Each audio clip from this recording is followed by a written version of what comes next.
Hi everyone, Mike here with another Heroes and Bosses video. This time I'll be painting the scientist from Nemesis. I've started off the same way as the rest of the Nemesis crew by priming the model in grey. Next I'm going to paint the body of the wheelchair with a 1-to-1 mix of gunmetal and Abaddon black. The one part of the chair I'm not painting yet is the seat. I'm also not painting the armrests, but I'm using this color on the arm holding the computer.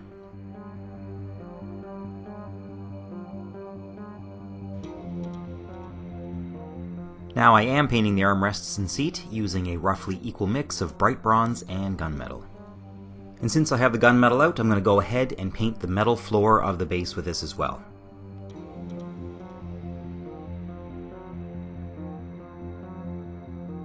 Now I'm switching to German Grey, and I'll be using this in a few different places, starting with the scientist's boots.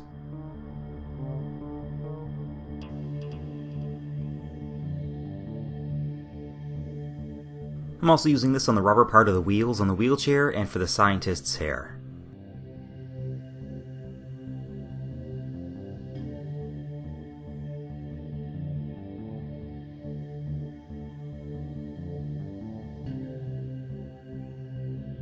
This hair doesn't have a lot of definition, but to make the hairline look a little more natural, I'm going to paint on some sideburns. I almost forgot this third wheel in the back, and I'm painting the face of the computer pad with the German Grey as well.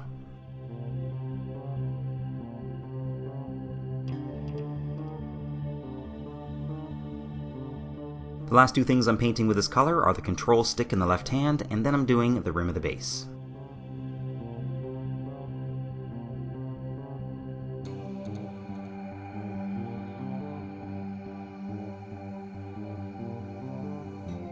Next I'm switching to a wash. Everything that was just painted is getting a wash of Nuln oil gloss, with the exception of the hair.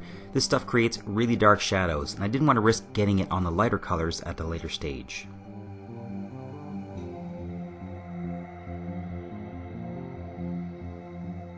Next I'm using Stegadon Scale Green to paint the scientist's coat. So far I've used mainly dark colors, but this is because I want to do a few glow effects later, and they look more impressive on a miniature that's painted with darker colors.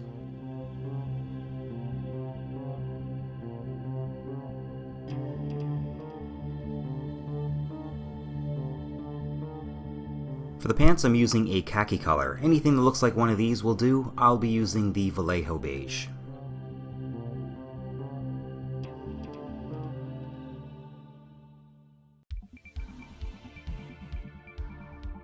Next I'm painting some of the accessories on the coat using XV88. There's a few padded areas on the thigh and some straps and a pouch on the chest and the arm.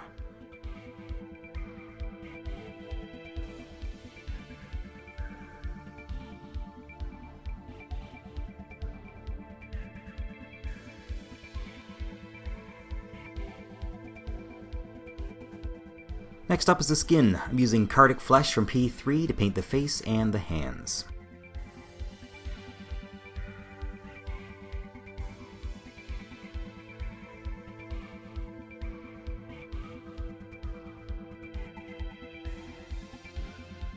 For the seat cushion and the backpack, I'll be using Deathworld Forest and Steel Legion Drab. The backpack hanging on the back of the chair is getting the Deathworld Forest.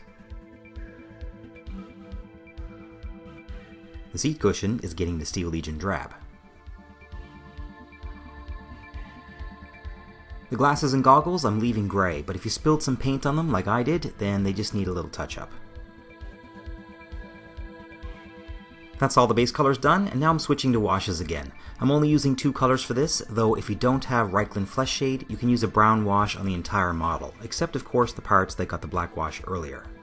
I don't want the brown wash to be too heavy, so I've mixed a bit of Lamian medium into the Agrax Earthshade to thin it down.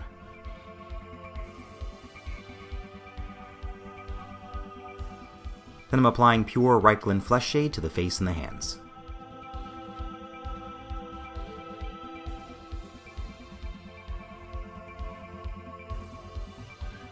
That's the end of the level 1 paint job. All you need to do now, if you want to stop here, is to touch up the rim of the base and then spray your model with a matte varnish. If you want to add a few extra details to the scientist, then proceed to level 2. The The first thing I'm going to do is dry brush the metal parts of the wheelchair with plate mail metal. If a spot is really hard to reach, I'm just leaving it.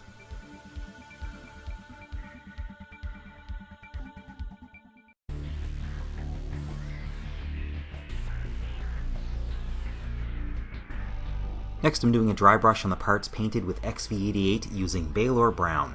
I'm using a regular brush for this, and I'm just lightly dragging the brush across the parts that I want to highlight. The coat is being highlighted with Thunderhawk Blue, and I'm starting off with a light dry brush, then switching to a regular brush to trace over any raised details. I'm using a lot of different colors in this video, but if you don't have one of them, you can normally get away with just adding a bit of white to your original color and then highlighting with that.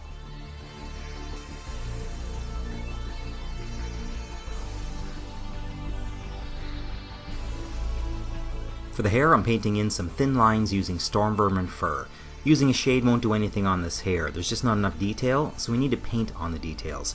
I'm just moving my brush in the direction I think the hair would be going. Now I'm switching to a white paint to cover all the areas that I want to appear lit up. I'm putting a few layers onto the screen of the computer to make sure I have a nice clean white.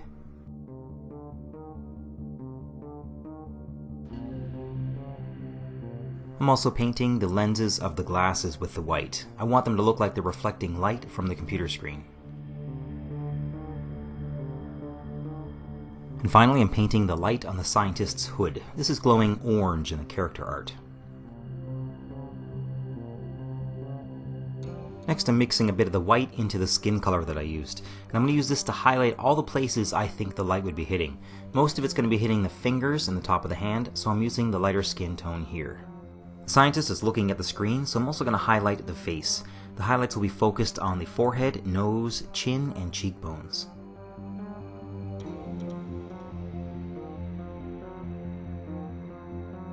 The right hand will be lit up the most, so I'm giving it a second layer of the highlight color. I'm tracing the fingers and the top of the hand. The computer is going to be giving off a green glow. To simulate this, I'm going to be using Fluorescent Green from Vallejo. I've watered this down with about an equal amount of water, and I'm going to add thin layers over the screen. I'm also going to spill over a bit onto the sides.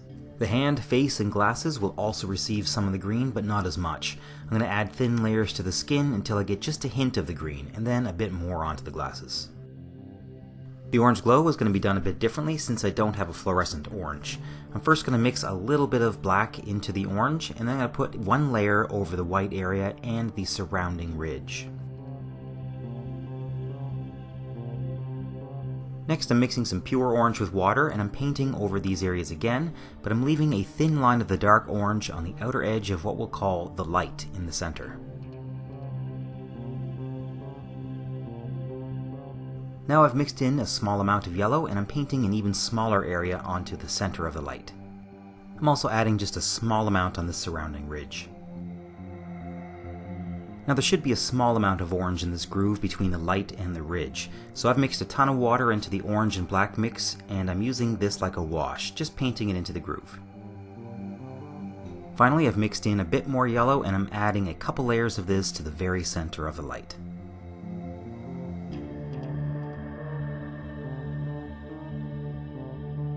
Okay, just a few final touches to go. I'm highlighting the toes of the boots and the laces with more of the Stormvermin fur, the same color I used on the hair.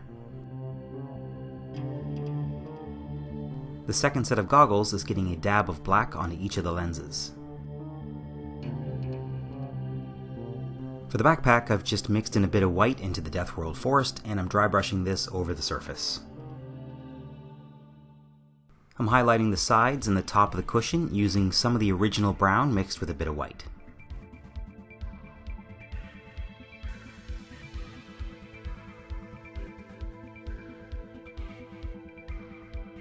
For the pants, I'm just reapplying the same khaki, but only over the top of the thighs, the knees, and the raised folds.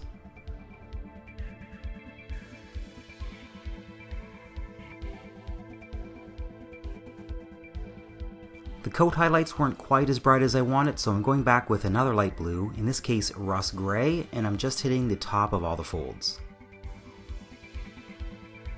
Then I'm just cleaning up the rim and spraying the scientist with a matte varnish. And there you have it, the 4th crew member of Nemesis, the Scientist. Thank you very much to all my patrons for supporting these videos, and a special thanks to Brian Jones for sponsoring the channel. There's more on the way from Nemesis. Hit the bell if you're interested in seeing more, and thanks for watching.